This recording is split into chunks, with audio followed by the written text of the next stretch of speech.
The U.S. National Security Advisor took to the White House podium Friday with an urgent-sounding warning. Any American in Ukraine should leave as soon as possible, and in any event in the next 24 to 48 hours. We obviously cannot predict the future. We don't know exactly what is going to happen, but the risk is now high enough, and the threat is now immediate enough, that this is what prudence demands. He warned that these Russian military exercises could quickly turn into an attack on Ukraine, possibly with bombings and missile strikes, and eventually a ground invasion. Russia has repeatedly denied it's intending to attack its neighbor, but with the current buildup of forces and equipment along the Russia-Ukraine border, the U.S. believes it could. And in another sign of urgency, a virtual meeting Friday morning between the U.S. president and his European allies, NATO, Canada, Poland, and Romania. Soon after, the Pentagon announced an additional 3,000 troops will be headed to Poland in the coming days, on top of the nearly 2,000 that are already on the way.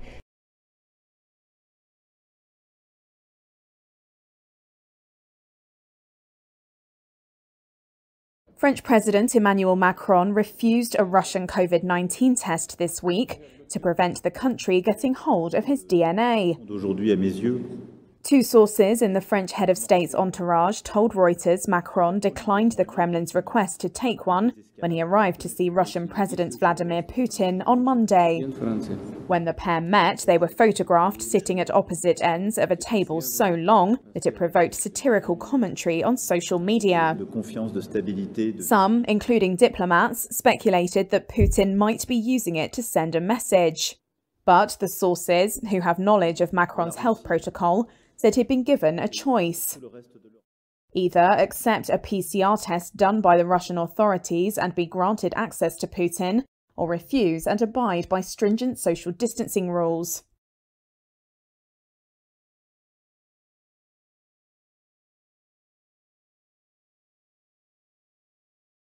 Four nations, four democracies, all with a united message on the Indo-Pacific region. What brings us together, what unites us, is an affirmative vision for what the future can bring, but also a commitment to defend the rules-based system that we have spent tremendous time and effort building. That's the overriding focus of the Quad group of foreign ministers from the United States, India, Japan and Australia. The Security Alliance says it supports an open and inclusive vision and offers an alternative to a China-led order in the region. And it's keen to push back on China's expansion.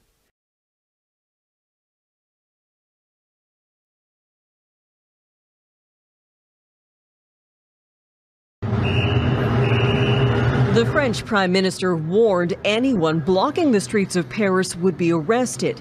Keeping to that word, police and armored vehicles moved into place Friday as the so-called European Freedom Convoy was expected to arrive. Those in the French convoy and their supporters at locations outside of Paris appear unfazed. The words Canadians, freedom and fairer world are often cited. It's unclear if there's any coordination between all of the convoys. There is cross-promotion of different country events on the European social media page. The demonstrators call for freedom, but in France, many COVID-19 restrictions have been removed. Outdoor masking was dropped earlier this month, and by the end of February, there won't be any requirements indoors at bars or restaurants, although the vaccine passport will still be needed.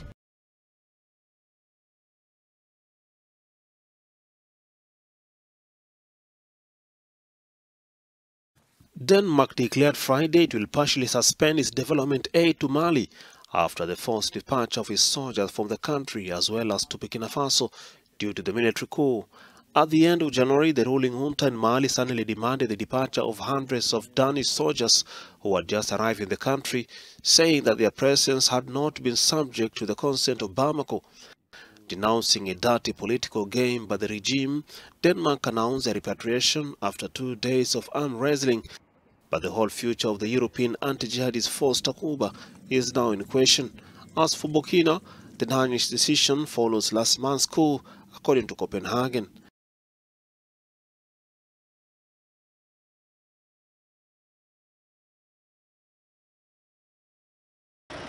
The suspects used a private car to ram into the cash-in-transit vehicle, causing it to lose control. They allegedly used heavy industrial explosives to blow up the back of the van and made off with an undisclosed amount of money. They were arrested later after police had followed up on a lead.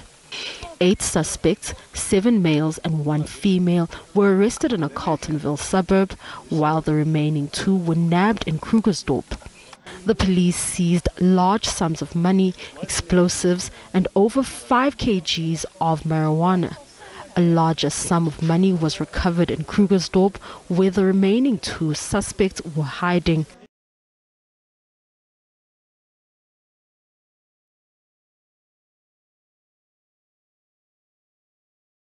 In 2011, a massive earthquake and tsunami hit Japan and damaged the cooling systems at the Fukushima Daiichi nuclear power plant. This caused a meltdown of 3 reactors.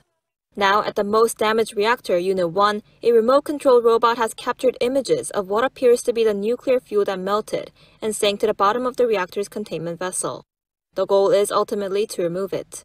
The robot was sent in by the plant's operator, Tokyo Electric Power Company, which plans to send in 5 more robots after analyzing the data and images collected by this first one. Whether the objects detected on Thursday are in fact melted nuclear fuel, TEPCO said, still needs to be confirmed. The first robot will also install a guide path for the later probes. At one location, the robot detected a radiation level of 2 sievert, which is fatal to humans.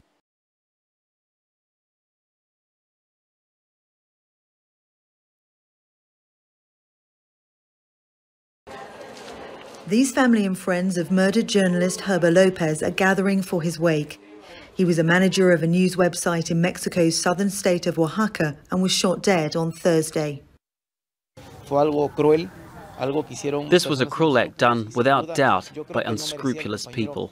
I think our colleague didn't deserve that kind of warning, if that's what they wished to convey by shooting him 5 times. Prosecutors say 2 suspects were arrested as they tried to leave the murder scene. Lopez had received threats before, but he'd not joined a government program that provides protection for around 500 journalists. Lopez is the 5th journalist to be murdered in Mexico this year.